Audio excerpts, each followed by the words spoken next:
Okay, hello guys, good morning. Tuturuan ko po kayo kung paano maglagay ng bloodline para sa treatment natin. Saan ko na yung machine po.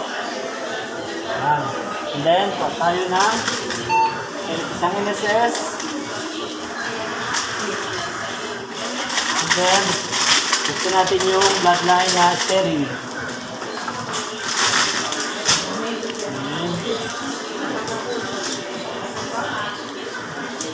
Unang-una, yung arterial bloodline.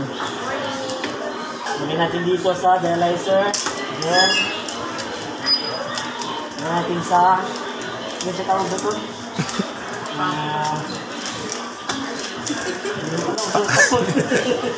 Rotational pump.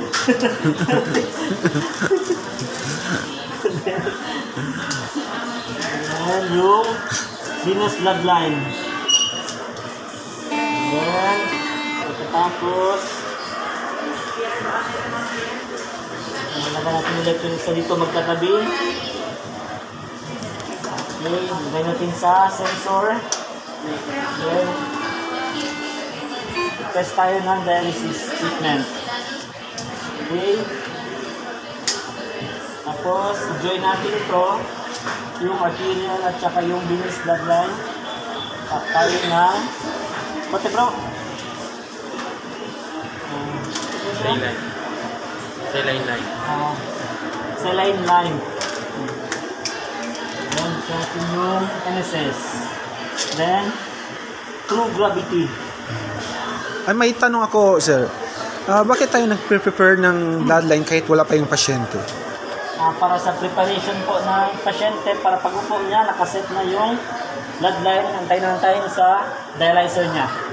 Okay, good.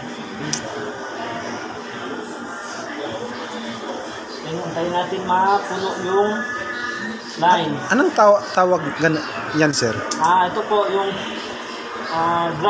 gravitational para sa bloodline.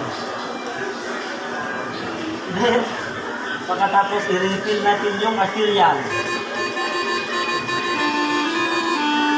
Yun. Yun, clamp natin. Dapat baliktad to siya para ma-refill yung tubig na sa line. Yan. Then, off. Okay? Yun lang. Yun lang po. Yun po, sir. Okay, salamat sir ha sa pagiging mabuting technician dito sa Kidney Care Dialysis Center. Thank you.